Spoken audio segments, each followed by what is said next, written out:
नमस्कार, आप देख रहे हैं न्यूज फॉर नेशन और मैं हूं प्रियदर्शन। लोकसभा चुनाव के रिजल्ट आ चुके हैं। बिहार में 40 में से 30 सीटों पर एनडीए ने जीत हासिल की है, लेकिन अब की बार 400 पार के नारे के साथ उतरी भारतीय जनता पार्टी को न तो केंद्र में अपने बलबूते 272 के आंकड़े तक पहुंचने का बहुमत मिला और न ही बिहार में पिछली बार के जैसे 40 में से 39 सीटें जीतने में भाजपा सफल रही। साथ ही साथ भाजपा और उसके सहयोगी दलों को इस बार अपने कई ऐसे गढ़ भी गंवाने पड़े हैं जहां पिछले कई बार से उनका कब्जा रहा है। तो ऐसे में बिहार में जिन 9 सीटों पर भारतीय जनता पार्टी इस बार हारी है और किशनगंज की सीट एक बार फिर से नहीं जीत पाने में सफल रही है, तो आखिर इसके पीछे की वजह क्या है? किन कारणों से भाजपा, चाहे काराकाट हो, औरंगाबाद हो, आरा हो, बक्सर हो, पाटलिपुत्र हो, इन तमाम सीटों को नहीं जीत पाई और ना ही जदयू, चाहे किशनगंज हो या फिर कटिहार हो या पूर्णिया में निर्दलीय पप्पू यादव की जीत गई? आखिर वजह क्या है? तो तमाम वजहों को तलाशने के लिए हम बात करने वाले हैं अपने सहयोगी देवांशु के साथ, जो लगातार चुनाव के पहले से ही तमाम क्षेत्रों पर नजर बनाए हुए थे और चुनाव परिणाम आने के बाद भी वहां के बारीकी से इन्होंने देखा है कि आखिर क्या वो वजह रहे जो जमीनी स्तर पर एनडीए की इन सीटों पर हार के कारण बने हैं। तो सबसे पहले देवांशु, शुरू करते हैं बिहार की सबसे हॉट सीट काराकाट से। काराकाट सीट को लेकर के लगातार एनडीए के तमाम दिग्गज उतरे और वहां उपेंद्र कुशवाहा की जीत सुनिश्चित करने के लिए बड़ी बड़ी रैलियां हुई, कई बड़े नाम आए, लेकिन इन सबके बीच पवन सिंह ने वहां पर जहां दूसरा स्थान हासिल किया, तो वहीं एनडीए के उपेंद्र कुशवाहा तीसरे नंबर पर खिसक गए और जीते कौन? राजाराम कुशवाहा, जिनकी चर्चा तो पिछले दिनों होत भी नहीं रही थी और एनडीए तो उन्हें पूरी तरीके से नकार रहा था। आखिर वजह क्या है काराकाट में? काराकाट पे हम आएंगे प्रियदर्शन जी, लेकिन उससे पहले थोड़ा हम चलते हैं, थोड़ा कुछ और बातें जो सभी सीटों पे जो है थोड़ा थोड़ा अप्लाई हो रहा है। अप्लाई ये हो रहा है कि 7वें चरण का मतदान 1 जून को होता है। नालंदा, पटना साहिब, पाटलिपुत्र, आरा, बक्सर, सासाराम, काराकाट और जहानाबाद। इनमें से पटना साहिब और नालंदा को जो है वो एनडीए खेमा जीतता है और ये जो है पाटलिपुत्र, आरा, बक्सर, सासाराम, काराकाट और जहानाबाद, ये सीटें जो है वो एनडीए हार जाती है। ऐसा क्या हुआ कि सिर्फ 2 सीटों पर तो वैसे भी स्ट्रांग थी, यहाँ से हराना एनडीए को नामुमकिन था। ये 5 सीट जो है वो पूरी तरीके से लूज कर जाती है। और कौन सी सीटें हारी है? तो दूसरे चरण में आता है किशनगंज, कटिहार, वो सीटें जो है वो एनडीए हारते हैं। वैसे भी ये सीट जो है वो मतलब कांग्रेस के पास, किशनगंज सीट जो है वो कांग्रेस के पास थी। और कटिहार को लेकर लगातार हमारे पास जो भी फीडबैक आ रहा था और हम भी लगातार ये कह रहे थे कि कटिहार सीट फंसी हुई है और सही में ये फंसी हुई सीट थी और जो है वो तारिक अनवर जीत जाते हैं। उसके बाद इसी तरीके से दूसरे चरण की एक सीट है पूर्णिया बिहार। हाँ, दूसरी सीट की एक चीज करते पूर्णिया सीट भी हमें लग रहा था कि फंसी हुई है। लगातार हम लोग यही कह रहे थे कि पप्पू यादव बाजी मार सकते हैं और ये हुआ। ठीक है, तो पूर्णिया के जो है वो समीकरण जो है वो अलग है, पूर्णिया की बातें हैं जो अलग है, क्योंकि वो एक ऐसी सीट बन गई थी जाने अनजाने ही सही, जो कि पक्ष जो है अपने आप जो है वो पप्पू यादव के पक्ष में हुआ। लेकिन बात अब हम चलते हैं जो सबसे इंपॉर्टेंट, आपने सवाल किया काराकाट। देखिए, 7वें चरण के मतदान से पहले 25 मई को पीएम मोदी का बिहार दौरा होता है। बिहार में कुल 15 सभाएं जो हैं वो मोदी करते हैं। कौन कौन सी करते हैं चलिए ये भी बता देते हैं। उनकी शुरुआत जो है वो जमुई से होती, जमुई, नवादा, गया, पूर्णिया, अररिया, मुंगेर, दरभंगा, हाजीपुर, वैशाली, सारण, सिवान और काराकाट में भी करते हैं 25 मई को। 25 मई को वो 3 जनसभाएं करते हैं और 3 जनसभाएं, पहला पाटलिपुत्र, काराकाट और बक्सर, 3 जगह जनसभा, तीनों जगह चुनाव 7वें चरण में और तीनों जगह हार जाती है। कुछ कहा होगा क्या? कुछ ऐसा कुछ कहा पीएम मोदी ने बहुत ही एग्रेसिवली कहा था। तेजस्वी यादव का नाम नहीं लिया था, लेकिन पीएम मोदी ने कहा था, काराकाट में भी कहा और उस बातों को दूसरे लहजे में जो है वो बक्सर में भी दोहराया पीएम मोदी ने कहा था, बिहार को लूटने वालों को एनडीए सरकार नहीं छोड़ेगी। जिन्होंने गरीबों को लूटा, नौकरियों के बदले उनकी ज़मीन हथिया ली, उनकी जेल यात्रा की उल्टी गिनती जो है वो शुरू हो गई है। ये काराकाट में पीएम नरेंद्र मोदी का एक भाषण का अंश हम आपको बता रहे हैं। इशारा, मतलब इशारा क्या, जो सुने होंगे वो भी समझ गए होंगे, जो आधा सुनेंगे वो भी समझ गए होंगे, तेजस्वी में बोल रहे थे। और दूसरा, बक्सर में फिर बोलते हैं, चुनाव के बाद बिहार के शहजादे अपनी जमानत का काम देखेंगे। इस बयान के बाद जब शाम में पटना एयरपोर्ट आते हैं, तेजस्वी यादव रिएक्ट करते हैं कि हार के डर से डर गए हैं, अब धमकी दे रहे हैं हमको। मतलब कि क्या इतने एग्रेसिव तरीके से पीएम मोदी का बयान तेजस्वी यादव पर, और तेजस्वी यादव का खुले तौर पे ये कहना कि हार के डर से बौखला गए हैं, इसलिए यानी आपका मानना है हाँ। कि जो पीएम मोदी ने शहजादे को जेल भेजने वाली बातें कही थी, उनको जमानत के लिए तैयार होने के उन्होंने की धमकी दी थी, तो इसका रिएक्शन जिस लहजे में तेजस्वी ने दिया, उसके स्तर पर बड़ा असर आम लोगों पर पड़ा। आम लोगों पर पड़ा कहीं ना कहीं। हम मुझे जो लगता है, हो सकता है कि यादव वोटर जो है वो पूरी तरीके से लामबंद हुए होंगे और एग्रेसिव हुए होंगे, क्योंकि इस बयान के बाद, मोदी के बयान के बाद ऐसा हो सकता है। कि खासकर पाटलिपुत्रा में तो देखा गया 3 लगातार जो है वो खाता नहीं खुला था जब से परिसीमन के बाद ये सीट बनी थी। कहीं ना कहीं रामकृपाल यादव को यादव ही वोट करते थे, लेकिन इस बार मतलब कि यादव पूरे एग्रेसिव होकर जो है वो मीसा भारती को उन्होंने वोट दिया है। तो हो सकता है कि पीएम मोदी का ये बयान कि जेल भेज देंगे मतलब तेजस्वी यादव को, हो सकता है कि ये नुकसान किया होगा मेरे हिसाब से। ठीक है, हाँ। अब चलते हैं काराकाट पे। काराकाट पे आपने सवाल किया, क्या हम देखिए ये हम एक एक सीट का क्यों एनडीए जो है वो बिहार में जिन जिन सीटों को हारी है, सीट वाइज जो है हम लोग जो हमारे पास फीडबैक मिल रहा है, जो जानकारियाँ हमारे पास है, वो जानकारियाँ जो है हम आपके पास साझा करें। काराकाट क्यों हार गए उपेंद्र कुशवाहा? काराकाट जिताने के लिए एनडीए ने पूरी ताकत लगा दी थी। फेडरेशन जी, पीएम मोदी का भी दौरा होता है और आरके सिंह इतने कॉन्फिडेंट थे कि अपना चुनाव छोड़कर काराकाट में प्रचार करने के लिए गए थे। लेकिन एक पावर हाउस मतलब कि जो पवन सिंह उतरे और इस तरीके से उतरे कि मतलब कि औरंगाबाद तक का उसका इन्फ्लुएंस रहा। औरंगाबाद तक की सीट जो है वो बीजेपी लूज कर गई। काराकाट तो हारी ही और जो है आरा सीट तक को जो है नुकसान पड़ा। तो देखिए राजा राम 1,58,058 वोटों से जो है वो जीत जाते हैं। मुझे लगता है कि पवन सिंह का तो इन्फ्लुएंस रहा ही रहा। कहीं ना कहीं 2,74,723 वोट जो है वो पवन सिंह लाने में कामयाब हो पाते हैं और बड़ी धीरे कछुआ गति की चाल से राजा राम आगे बढ़ते चले गए। किसी को पता ही नहीं चला।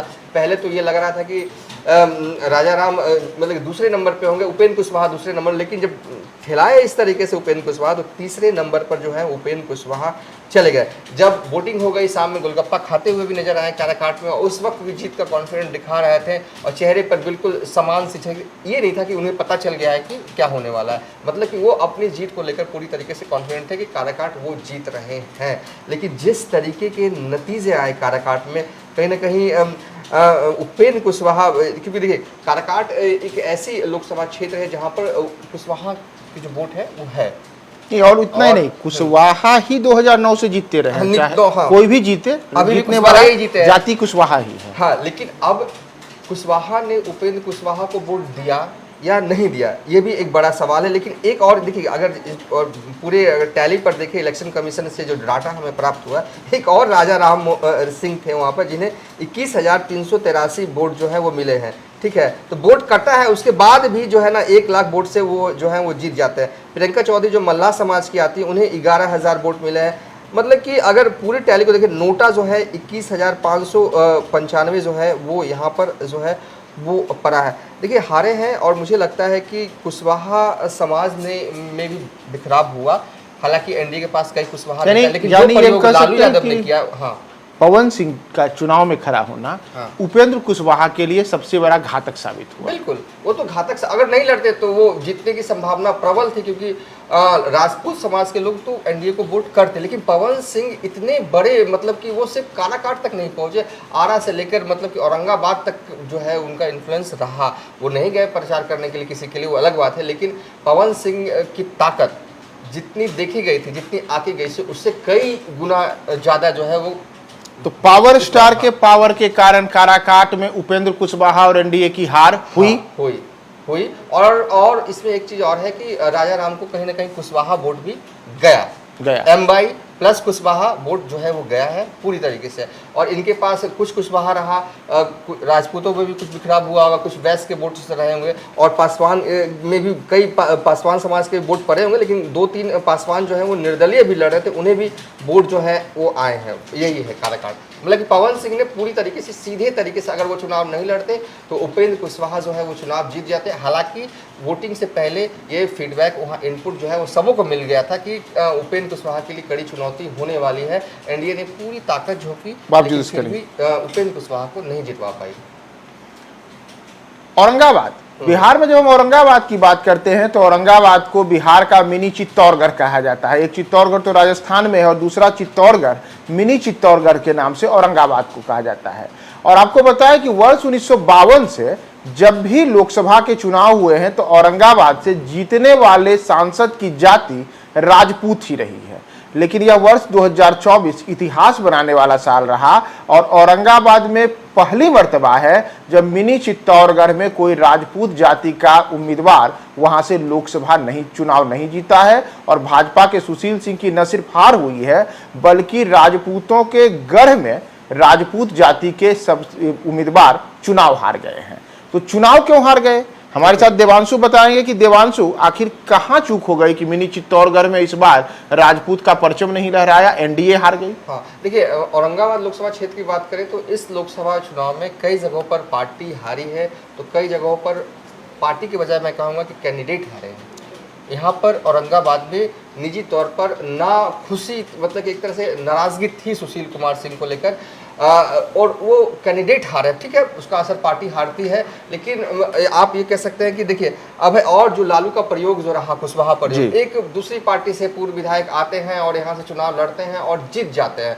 मतलब कुशवाहा की संख्या भी जो है वो अगर जातीय आधारित भी इस बार अगर देखें तो इस बार देखिए मोदी मैजिक प्लस जातीय समीकरण एक सीट पर देखें तो ज़्यादातर जो है वो जातीय समीकरण ही चला है। यहाँ पर कुशवाहा ने आमतौर पर कुशवाहा वोटर्स जो हैं, कई नेता जो हैं वो एनडीए में है, कुशवाहा कहा जाता है कुशवाहा वोट जो है वो इधर ही पड़ेगा, ठीक है। ऐसे नहीं कि जैसे स्वर्ण की तरह इधर ही देंगे, ऐसा नहीं, इधर ही पड़ता है। लेकिन क्योंकि अभय कुशवाहा थे और औरंगाबाद में कुशवाहा की भी संख्या ज़्यादा थे और कुशवाहा समाज के जो लोग हैं उन्होंने वोट अभय कुशवाहा को, लालू यादव ने जो वहाँ पर कहें कि अपनी रणनीति बनाई थी, हाँ, कुशवाहा को उम्मीदवार बनाने का, वो सफल रहा। वो बिल्कुल 100% जो है वो सफल रहा। और ऐसा नहीं है कि कोई एक ऐसा कुशवाहा को कोई नेता को लेकर, अभय कुशवाहा जो जेडीयू में थे, पूर्व विधायक थे, उनको लेकर गए औरंगाबाद और चुनाव जीत जाते हैं। यानी कि लालू का जो प्रयोग विधानसभा के मद्देनजर जो लोकसभा में किया है इस बार, ये पहला सफलतम प्रयोग मैं इसे कहूंगा कि वो हुआ औरंगाबाद में। और सुशील कुमार हार की वजह उनकी निजी भी रही। अच्छा, ये एक आपने याद होगा कि जब उपेंद्र कुशवाहा सुशील कुमार के लिए चुनाव प्रचार करने औरंगाबाद गए थे तब वहां पर ही दिखा था कि कैसा उनके खिलाफ विरोध है। हाँ, तो सुशील, अब हम मान सकते हैं कि ये जो हार हुई है औरंगाबाद में, यह हार सुशील कुमार की निजी हार हुई है, पार्टी की तुलना में उनकी हार है। हाँ, यही मैं कह रहा था जब मैं शुरुआत में जब बोल रहा था कि कई जगहों पर प्रत्याशी की निजी हार हुई है, तो इसमें आप कह सकते हैं कि प्रत्याशी की निजी हार भी हुई है। और सेकंड पॉइंट में आप ये कह सकते हैं कि कुशवाहा समाज के लोगों ने औरंगाबाद में जो वोट जो है वो अभय कुशवाहा को दे दिया। ये 2 पॉइंट जो अभी तक जो है वो दिख रहा है। बिहार में जब हम सासाराम सीट की बात करते हैं तो इस सीट पर बात करने के साथ ही यहाँ पे जीतने और हारने वाले में राम लगा होना बड़ा ही आम होता है, क्योंकि सासाराम एक सुरक्षित सीट है और काफी लंबा चौड़ा इतिहास है। यहाँ के जीते हुए प्रत्याशी देश के उप प्रधानमंत्री भी बने हैं और मीरा कुमार देश में लोकसभा की अध्यक्ष भी बनी है। लेकिन इस बार भाजपा के शिवेश राम इस सीट को बचाने में सफल नहीं हुए और जहां पिछले चुनाव में कमल लगातार सासाराम में खिला, वहीं इस बार शिवेश राम को उम्मीदवार बनाना भाजपा के लिए घातक साबित हो गया। और यहाँ पे पहली मर्तबा है कि कांग्रेस एक लंबे अरसे के बाद यहाँ पे आई है और मनोज कुमार चुनाव जीत गए। आखिर मनोज कुमार बसपा से आते हैं कांग्रेस में और बसपा से कांग्रेस में आने के बाद ऐसा क्या हो गया कि शिवेश राम की लुटिया डूब गई और यहाँ पे शिवेश राम के मुकाबले मनोज इतनी बड़ी जीत हासिल कर लिए।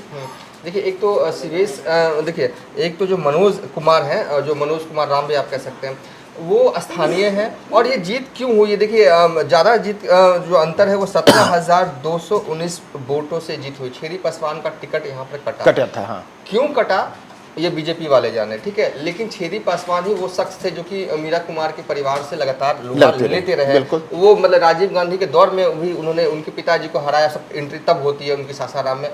टिकट कटा और छेदी पासवान को मुझे लगता है कि उस रूप से सक्रिय जो है वो सासाराम में इस बार टिकट कटने के बाद वो दिखे नहीं। तो हो सकता है कि ये एक वजह हो, लेकिन नेक टू नेक फाइट हुई। 17,219 वोटों से जीते हैं, स्थानीय हैं और लगातार आपने कहा कि बसपा से कांग्रेस में आए, लेकिन बसपा से कांग्रेस में आए हुए वक्त हो गया था और उन्हें पहले ही से ही पता कि मेरी बातचीत फ़ोन पर मनोज कुमार से होती रहती थी। उन्होंने मुझसे कहा था कि ये टिकट जो है सासाराम का मुझे ही मिलने जा रहा है, आप ये तय मानिए।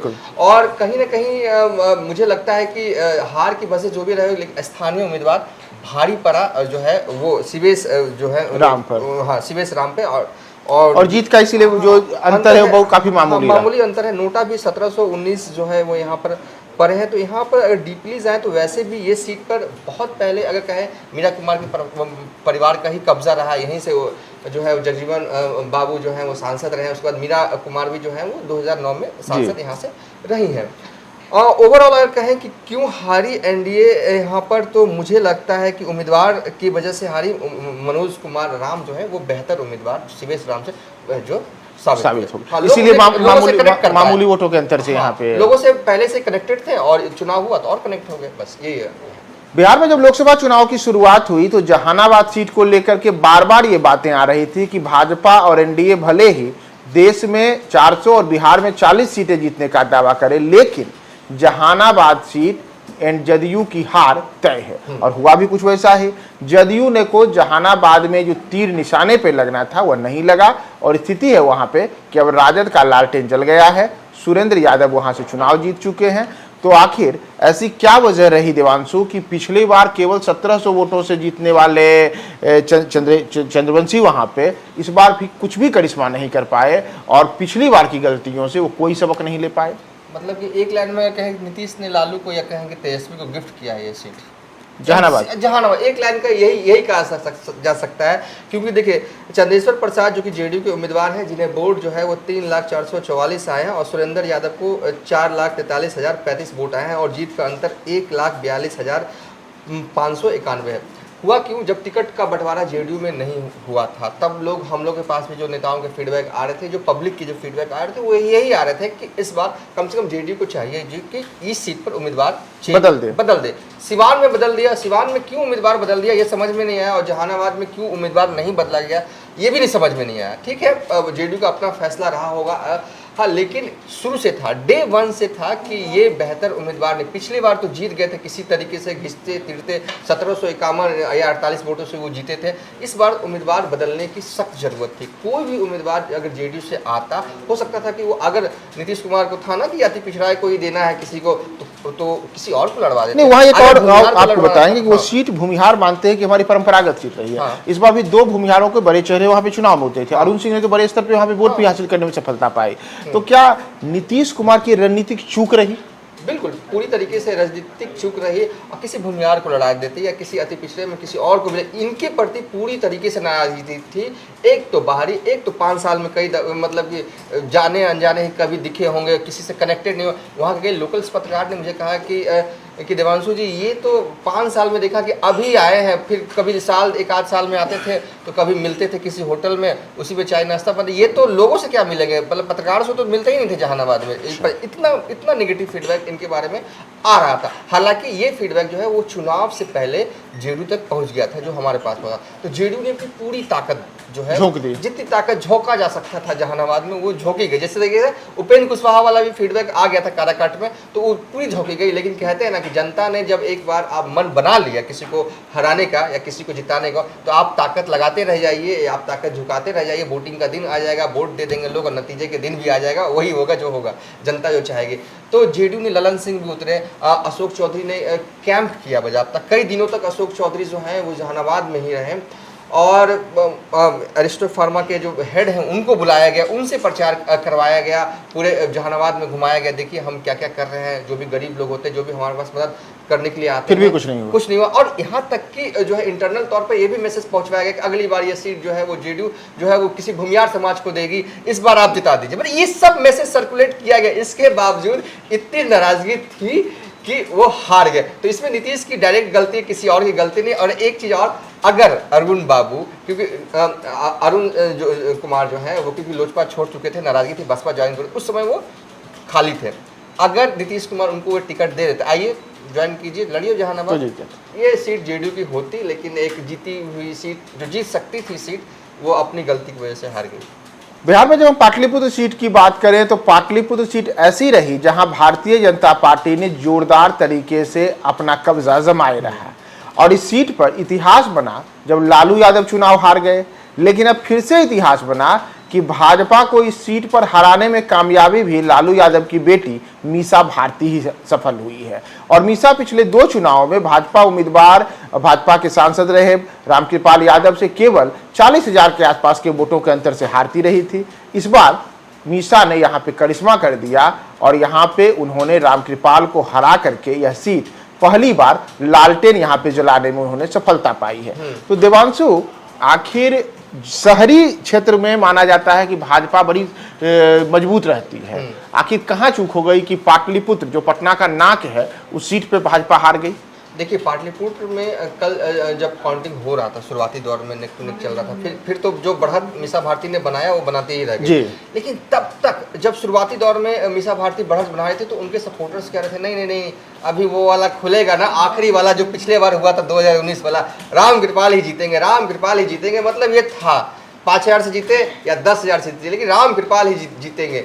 लेकिन मीसा भारती जीत गई 85,174 वोटों से। मीसा भारती को कुल वोट जो है वो 6,13,283 आते हैं और राम कृपाल यादव को 5,28,109 मत जो है उनको मिलते हैं। जब से परिसमन बना, पहला चुनाव 2009 में होता है और रंजन यादव जीतते हैं करीब 24,000 वोटों से। उसके बाद जो है वो राम कृपाल यादव 2014 में लड़ती है, मीसा भारती ही लड़ती है, तब पर भी जो है वो कम मार्जिन से जो है वो जीत जाते हैं राम कृपाल यादव। 2019 में 48,000 समथिंग वोटों से जो है वो राम कृपाल जीते। इस बार सबसे हाई मार्जिन से जीतती हैं पाटलिपुत्रा से 85,174 वोटों से मीसा भारती जीती हैं और ये जीत आरजेडी की शुद्ध रूप से जीत है और प्रत्याशी की भी हार। क्योंकि देखिए पाटलिपुत्रा में करीब जो है वो सबसे ज़्यादा यादव समाज के लोग रहते हैं, करीब 6 लाख यादव रहते हैं, ठीक है। उसके बाद भूमियार समाज के लोग करीब 3 लाख रहते हैं।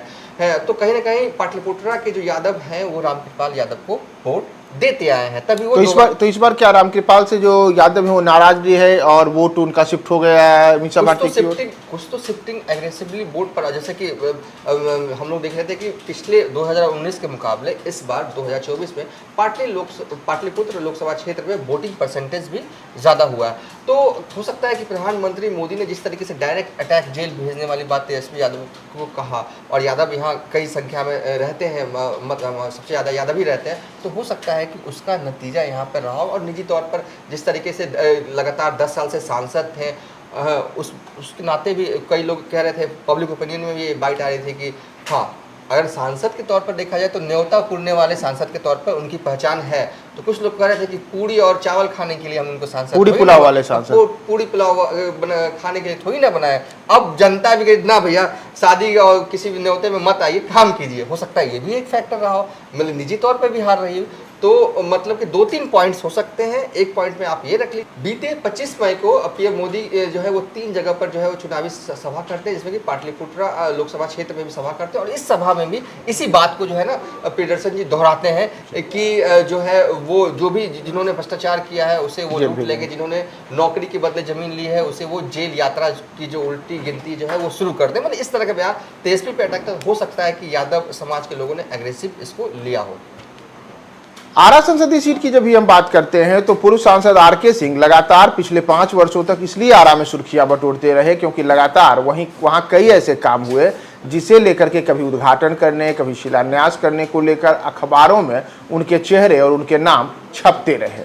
लेकिन चुनाव हुआ तो चुनाव में आरके सिंह का सारा किया धया काम कहीं नहीं दिखा और सीधे वहां पर सुदामा प्रसाद का, जो कि वामपंथी दलों के उम्मीदवार थे, उन्होंने जीत हासिल कर ली। तो आखिर सबसे ज्यादा काम करने को लेकर के अपने चेहरे को सुर्खियों में रखने वाले आरके सिंह से कहां चूक हो गई कि इस बार भाजपा को वो आरा में जीत दिलाने में सफल नहीं रहे? हाँ, देखिए काम किया, मेहनताना जनता ने नहीं दिया। अगर जनता ने नहीं दिया तो जनता ने कुछ सोच समझ कर ये किया होगा, ठीक है।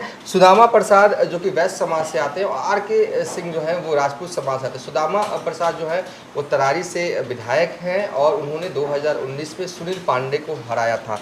ये हार क्यों हुई, ये बड़ा मतलब एक तरह से अगर मुझसे कोई पूछे तो मतलब कि आरके सिंह बहुत कॉन्फिडेंट है अपनी जीत को लेकर।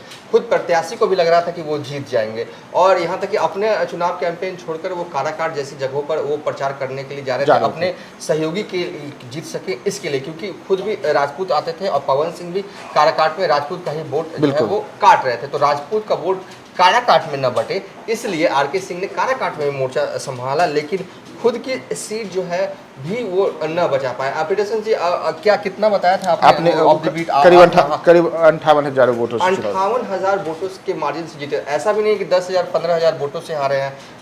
अगर इस बार 2024 में कोई अगर 58,000 60,000 वोटों से हारा है तो मतलब कि बड़ी हार हुई है आरके। कुछ लोग जो है वहाँ के लोग ही हमें बता रहे थे और पत्रकार भी बता रहे थे कि थोड़े से एरोगेंस है, मतलब लोगों से उस तरीके से कनेक्ट नहीं कर पाते जितनी कि लोग जनता जनार्दन जो है उम्मीद करते कि उनके सांसद जो है वो जो है उनकी बातों को सुने, और कभी गुस्सा आ जाए तो बिल्कुल चुपचाप से, क्योंकि ये ब्यूरोक्रेट्स रहे हैं है, तो कहीं ना कहीं ब्यूरोक्रेट की तरह काम करना और सिर्फ काम करते ही रह गए, जनता से उस तरीके से कनेक्ट नहीं हो पाए, मतलब जिस तरीके से जनता जो है वो चाहती थी कि वो कनेक्शन बना पाए। शायद ये वजह हो सकता है होगा कि एरोगेंसी कभी कभी दिख गई होगी जनता को, तो इस वजह से उन्होंने नकार दिया।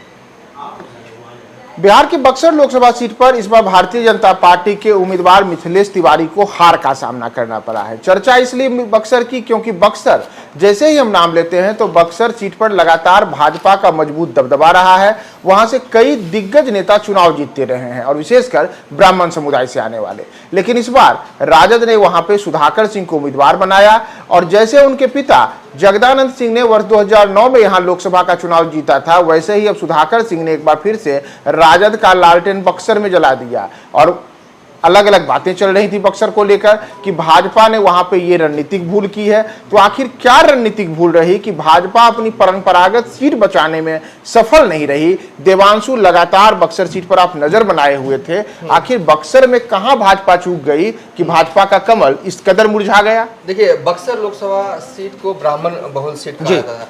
प्री इलेक्शन जब हम एक सीट पर जो है वीडियो बना रहे थे, तब हम बक्सर को लेकर भी कहते थे कि बक्सर में 6 विधानसभा सीटें हैं और 6 पर जो है वो एनडीए का एक भी विधायक नहीं है। ठीक है, बक्सर में इतने कौन बन गए ना कि सबने सबका वोट काटा, और मुझे लगता है कि ज़्यादा नहीं है, हम सिंपल में कहें कि बीजेपी की गलती की वजह से जो हारा। कौन सी गलती? सबसे बड़ी गलती बीजेपी की 2 गलती हो गई यहाँ पर। एक तो उम्मीदवार के चयन में, ठीक है, अश्विनी चौबे से कुछ एंटी इनकम्बेंसी रही होगी, इसकी वजह से पार्टी ने पत्ता काटा होगा, कोई भी वजह रही होगी, लेकिन आप दूसरे बेहतर उम्मीदवार स्थानीय दे सकते थे, लेकिन अच्छे उम्मीदवार न देके एक बाहर से लेके आते हैं मिथिलेश तिवारी को, उनको चुनाव लड़ाते हैं।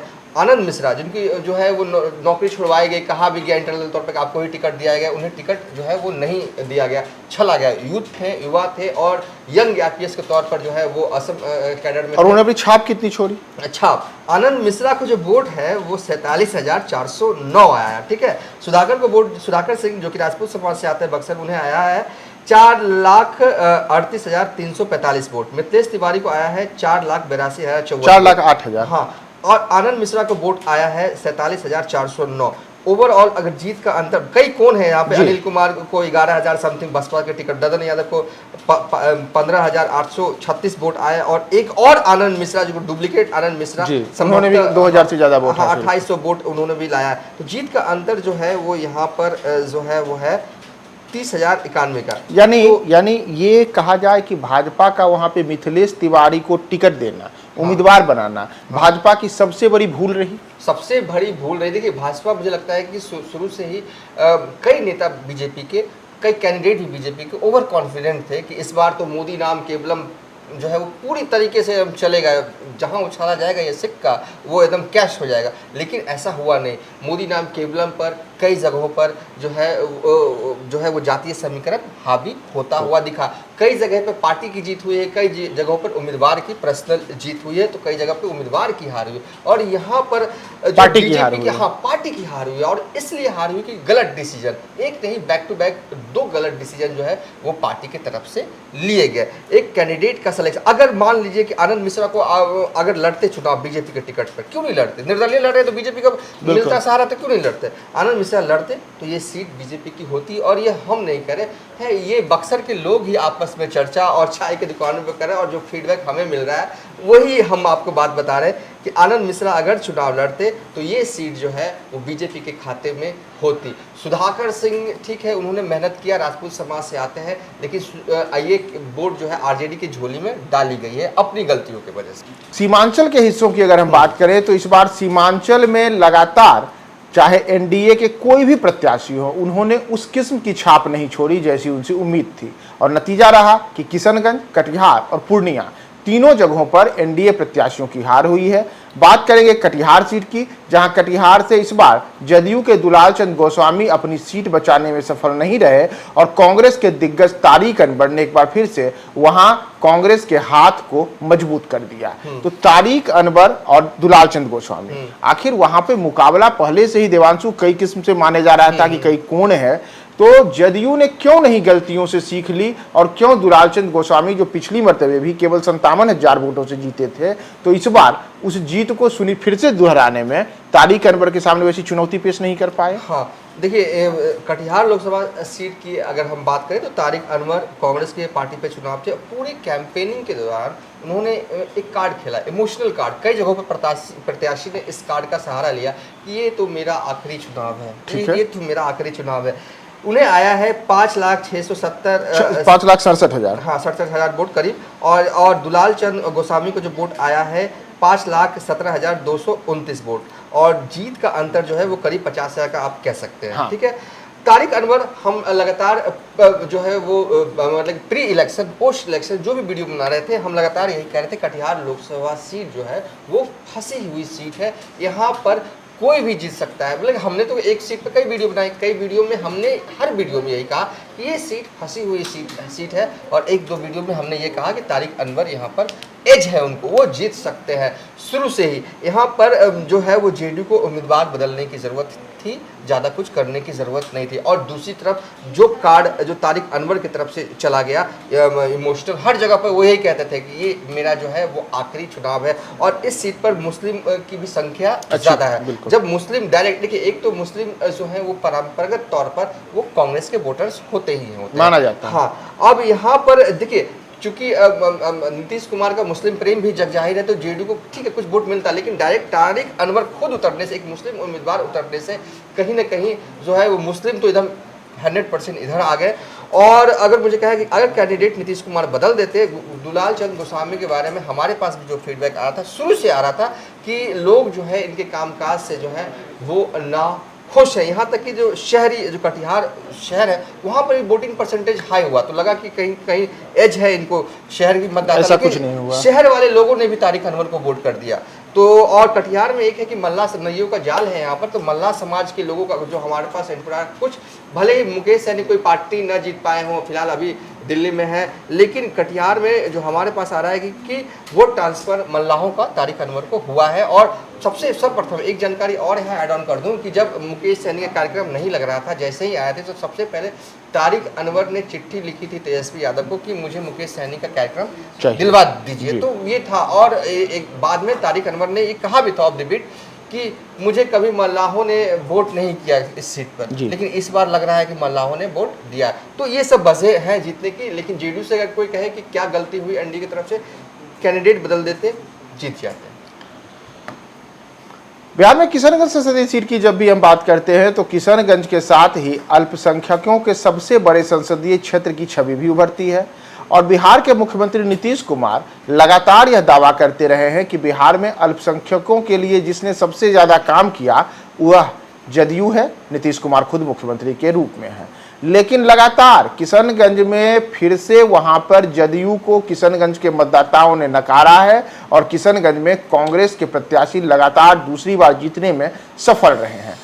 जबकि वहां पर अगर आप देखेंगे तो AIMIM की ओर से भी उम्मीदवार उतारा गया था, और तमाम त्रिकोणीय मुकाबले के आदेशों के बीच भी कांग्रेस ने जो दावा किया था वह दावा सफल हुआ, और नीतीश कुमार की पार्टी के उम्मीदवार सफलता हासिल नहीं कर पाए।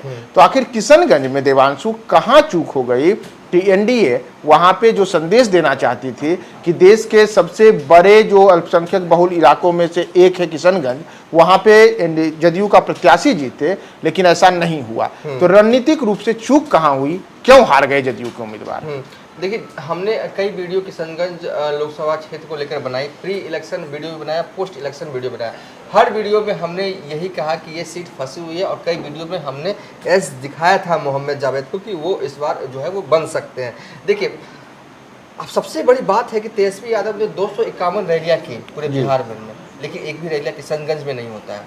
इसको लेकर भी इंटरनल तौर पर ये चर्चाएं ये है कि जिस तरीके से पूर्णिया में जब प्रचार कर रहे थे पप्पू यादव, तो ये कह रहे थे कि प्रियंका गांधी ने उन्हें भेजा है। तो तेजस्वी यादव चाहते थे कि राहुल गांधी की एक सभा यहाँ हो जाता है पूर्णिया में, कि ये मैसेज डाउन किया, लेकिन राहुल गांधी नहीं आते हैं, तो इसका काउंटर में तेजस्वी यादव भी किशनगंज नहीं जाते हैं। और एक सभा तो होती है उनकी कटिहार में तेजस्वी यादव को, और पूरे मतलब कि एक तरह से आप कहें ना कि देखिए किशनगंज सीट निकाल लेती है कांग्रेस, और अब दूसरी तरफ जेडीयू के उम्मीदवार जो है मुजाहिद आलम, इनका नीतीश कुमार का दौरा होता है, पटना से मुस्लिम कई नेता जो हैं वहाँ पर कैंप करते हैं और कुछ नहीं, नीतीश कुमार की योजनाओं का जिक्र करते हैं कि हमने मदरसों के लिए क्या किया, हमने कब्रिस्तान की घेराबंदी के लिए क्या किया, हम जब से आए हैं सत्ता में देखिए कितना अमन चैन है। ये सब मैसेज जो है वो उनके नेताओं के द्वारा मैन टू मैन मार्किंग जो है वो दरवाज़ा खटखटा के जो लोगों को बताया जा रहा था, लेकिन फिर भी कोई असर नहीं। ये सीट हम पहले भी बता रहे थे कि एज है और सही में मोहम्मद जावेद जो है वो ये इस सीट को जीत गए, क्योंकि सीमांचल के गांधी कहे जाने वाले के पुत्र हैं मोहम्मद जावेद और ये सीट लंबे वक्त से कांग्रेस के पास रही है और मुझे लगता है कि बिहार की ये एक इकलौती ही सीट है जो कि शुरू से कांग्रेस के पास रही है और अब तक उस जो है ना उसको बरकरार रखने में कांग्रेस कामयाब रही है। जब लोकसभा चुनाव की शुरुआत हुई तो बिहार में पूर्णिया संसदीय सीट एक ऐसे सांप सीढ़ी वाले खेल में फंसा हुआ रहा जहां प्रत्याशियों को लेकर के अलग अलग किस्म की माथापच्ची दिखी। पप्पू यादव निर्दलीय चुनाव मैदान में उतर गए, जबकि उसके पहले उन्होंने अपनी पार्टी का विलय कांग्रेस में कर लिया था। वहीं दूसरी ओर जदयू की विधायक बीमा भारती ने जदयू छोड़ा और जदयू छोड़ करके वह राजद में आई। राजद ने टिकट दे दिया और वहां पप्पू यादव के मुकाबले मैदान में उतार दिया।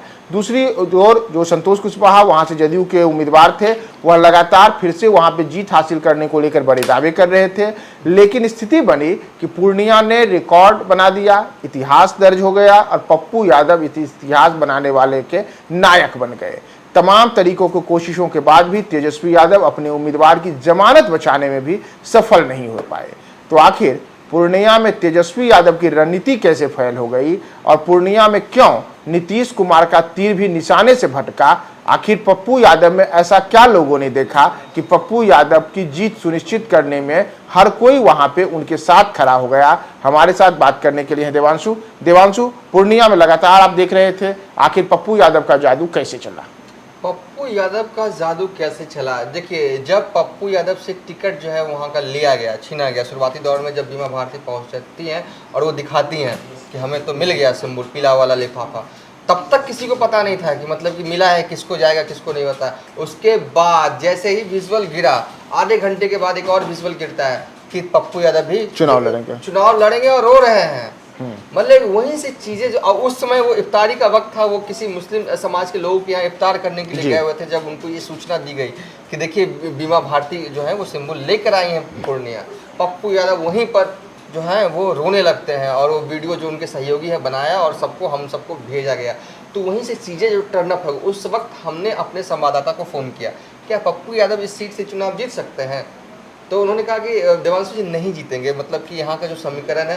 फिर मैं अगले दिन शाम को फ़ोन करता हूँ तो वो कहते हैं कि अंकित नाम है हमारे संवाददाता का, अंकित झा हमें फीडबैक देते हैं कि देवांशु जी यहाँ से जीत सकते हैं पप्पू यादव। हमने 24 घंटों में ये इतना अंतर नहीं है, लोगों का मन मिजाज बदलने लगा है, क्योंकि जिस तरीके से लगातार तैयारी कर रहे थे, प्रणाम पूर्णिया कार्यक्रम जो है वो चला रखा था और पप्पू यादव जिस तरीके से इमोशनली कनेक्ट हुए 24 घंटे में, उन्होंने मतलब कि 24 घंटे के अंदर ही फीडबैक दे दिया कि चुनाव जीत सकते हैं। यानी कि कल तक जो कह रहे थे कि रेस में भी नहीं है, वो 24 घंटे के अच्छा, पप्पू यादव ने पूर्णिया में जीत हासिल की, ये बड़ी बात नहीं है। बड़ी बात क्या ये है कि तेजस्वी यादव का वहां कैंप करना, बावजूद उसके उनकी पार्टी के उम्मीदवार का जमानत नहीं बचना, तो ये वहां के MY समीकरण के खिसकने का संकेत है कि वह लालू यादव तेजस्वी यादव के साथ नहीं है, बल्कि पूर्णिया के MY यानी कि मुस्लिम यादव पप्पू यादव के साथ हैं। खिसकना नहीं, मतलब खत्म, मतलब कि ऐसा लगा कि पूर्णिया जो है, अगर देखें, अगर थोड़ा मजाकी लगे में बात करें, पूर्णिया लोकसभा क्षेत्र बिहार में आता ही नहीं है और तेजस्वी यादव अपने उम्मीदवार को कहीं यूपी या कहीं बंगाल में लड़ा रहे हैं। 27,000 वोट आया है बीमा भारती, 27,120 वोट आए हैं। MY मतलब कि वहाँ पर मुसलमानों की भी संख्या बहुत है, वहाँ पर यादवों की भी संख्या बहुत है, मतलब किसी ने वोट नहीं, 27,000 वोट तो मतलब कि रुपौली से इनको अकेले आने वाला विधायक क्या रही है 4 टर्म की, मतलब कि पूरी तरीके से आरजेडी का संगठन जो है वहाँ पे ही नहीं रहा, ऐसा लग रहा था। ये नकारा किसे गया, बीमा भारती को या लालू तेजस्वी के निर्णय को? लालू तेजस्वी के निर्णय को भी नकारा गया है और मुझे कह सकते हैं कि कुछ हद तक बीमा भारती को भी नकारा गया। देखिए, तेजस्वी यादव की ये जिद ये थी कि मुझे एक जेडीयू के विधायक को तोड़कर आरजेडी में लाना है और इसी जिद के चलते देखिए आखिरी तक मधेपुरा सीट रखी गई थी पप्पू यादव के लिए कि पप्पू यादव को मना लिया जाएगा, यहीं से लड़ेंगे, कोई ऑप्शन नहीं होगा तो कहाँ से जाएंगे, निर्दलीय लड़ेंगे तो वो हार जीतेंगे ही नहीं तो क्यों लड़ेंगे। लेकिन पप्पू यादव के लिए इस तरीके से जनता ने माहौल बना दिया, मतलब कि वो जीत गए चुनाव और कहीं ना कहीं टोटल 100% तेजस्वी यादव फेल हो गए हैं और पप्पू यादव की जीत कई मायनों में आंख खोलने वाली होगी अच्छा, तेजस्वी मैं यादव के आपको लिए। एक बार फिर से रोक रहा हूँ कि हाँ। क्या पप्पू यादव ने यह साबित किया है कि यादवों के अब वो एक ऐसे नेता के तौर पे पूर्णिया में उभरे हैं जो नेता आगे आने वाले समय में राज्य स्तर पर लालू यादव, तेजस्वी यादव को यादव के रूप में चुनौती दे सकता है? ये बहुत बड़ा सवाल आपने पूछा है। देखिए, इस सवाल का जवाब देने के लिए थोड़ा वक्त और लेना होगा, लेकिन पूर्णिया की अगर बात करें तो पूर्णिया के यादव ने 100% साथ जो है वो पप्पू यादव का दिया है। देखिए, बूथ भी तो आते हैं ना, मतलब कुछ यादव बढ़ता, कुछ मुसलमान बढ़ता, कुछ तो, भी ऐसा नहीं तो है। 1,00,000-2,00,000 वोट इधर भी पड़ते ना। बीमा भारती को 27,000 कोई वोट ही नहीं है। मतलब कि आपको ऐसा लगा कि एक भी मुसलमान ने आपको वोट नहीं दिया, एक भी यादव ने आपको वोट नहीं दिया, वो पूरी तरीके से शिफ्ट हो गया जो है वो राजेश रंजन की तरफ, यानी कि वो पप्पू यादव की तरफ, जिन्हें वोट जो है वो 5 लाख से ज़्यादा आते हैं। मतलब कि पूरी तरीके से फ्लॉप रहे इस सीट पर। आगे यादवों का नेता, मुसलमानों का नेता, मतलब कि जो है वो पप्पू यादव बनते हैं या नहीं बनते। देखिए, पप्पू यादव को भी इसमें कोई यादवों का नेता बनने में कोई दिलचस्पी नहीं है, क्योंकि वो हर समाज, हर तबके की मदद करते हैं, चाहे वो किसी समाज का हो।